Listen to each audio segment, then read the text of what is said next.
Fala pessoal, tudo bem? Sejam bem-vindos ao quarto episódio da nossa série de 31 dias de sabedoria com o livro de Provérbios.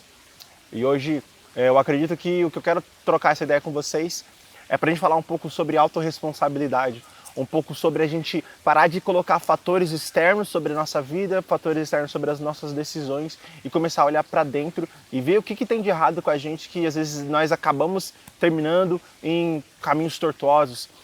Parar com a ideia de que a culpa é sempre do outro e começar a olhar para dentro de si e falar assim, beleza, eu decidi isso, mesmo que inconscientemente nós estamos em caminhos tortuosos às vezes e a gente nem repara. E é isso que eu quero trazer para vocês aqui hoje. Eu quero dar um foco maior justamente sobre o versículo 23 desse capítulo que diz: sobre tudo que deve se guardar, guarda o teu coração, porque dele vêm as fontes da vida. Como eu disse em alguns outros vídeos, a gente da sociedade ocidental, a gente perde um pouco do sentido das palavras que foram escritas originalmente na Bíblia, e essa é uma delas. Coração não se trata somente de um órgão que está bombeando sangue ali, fazendo a função da vida acontecer, mas muito mais do que isso, no sentido poético, o coração ele vai se tratar de um lugar onde os pensamentos são formados, onde os nossos valores são definidos, um lugar onde as decisões nascem. E é por isso que Deus não manda apenas sentir melhor, mas vigiar melhor.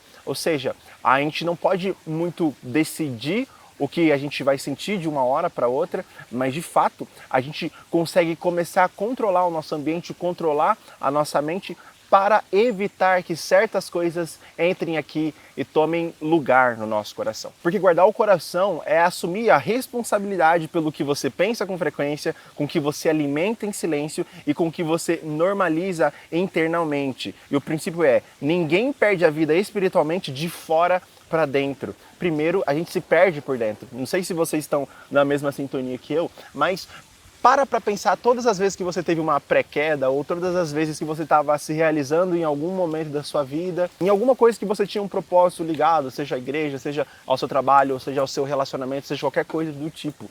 Geralmente as coisas nunca acontecem do nada e nunca de fora para dentro, mas sim de pensamentos que começam a perscrutar o nosso coração, sobre incertezas, inseguranças, sobre coisas que a gente muitas vezes não tem controle, mas que de alguma forma a gente deixa entrar no nosso coração. E aqui eu gosto de olhar para o nosso coração, a nossa mente, o lugar onde as nossas ideias são formadas, onde o nosso intelecto ele age não somente como um lugar para sentimentalismo no sentido de emocional, mas principalmente de crenças, né? Um lugar onde você forma a sua identidade.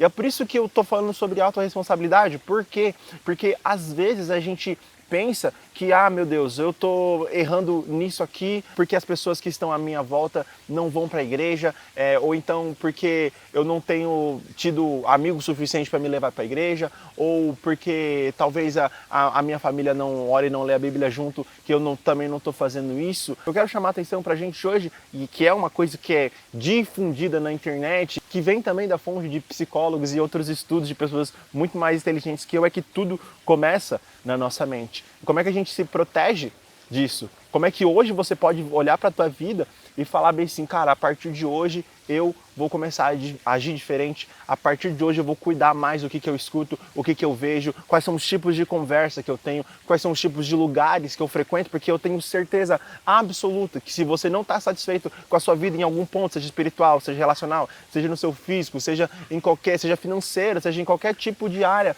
você vai conseguir pensar lugares, ambientes e pessoas e coisas que você tem feito e pensado e você tem deixado entrar na sua fonte de discernimento, que estão deturpando aquilo que Deus tinha para você e que de uma maneira ou de outra te afastam daquilo que Deus tem para você. E para finalizar esse pensamento, eu gosto de pensar também que o coração ele serve como uma lente para a vida. Não sei se vocês vão concordar comigo, mas para pensar quando você está magoado, por exemplo. Como é que você reage às coisas? Às vezes quando você tem algum tipo de discórdia, um tipo de desavença dentro da tua casa e alguém do teu trabalho, alguém de outro lugar vem falar contigo e você já está reprimindo aquela pessoa no teu coração. Por quê? Porque existe uma lente, porque o seu coração está daquele jeito, naquele momento. Imagina que a sua alma é um olho e existe uma lente que é colocada para o modo como você vê a vida. Agora imagina quando você acorda bem, você está ganhando bem, você está com a família tudo certo.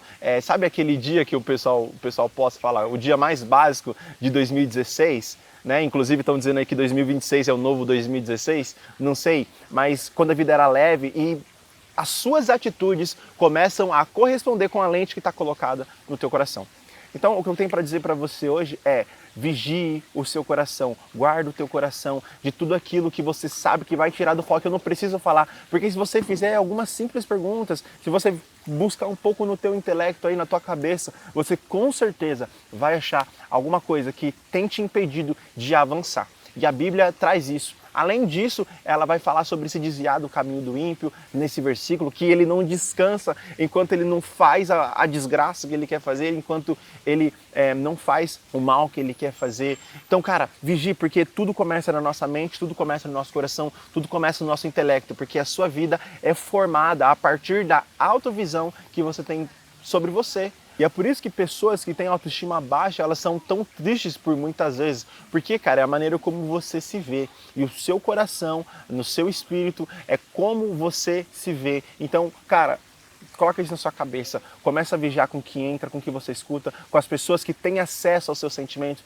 com as pessoas que às vezes não querem nem saber realmente o que está acontecendo com você para te ajudar, mas às vezes só querem saber o que está acontecendo só por saber mesmo, só por princípio de fofoca e tudo mais. Cara, esse provérbio para mim é muito forte, tem outras coisas maravilhosas que ele fala também, a sabedoria por herança aqui, e você pode ler o texto na íntegra depois, mas fica aqui o meu conselho para você: vigia, cara, abre o teu olho e assume responsabilidade. Começa a reorganizar os teus hábitos, começa a reorganizar os teus pensamentos.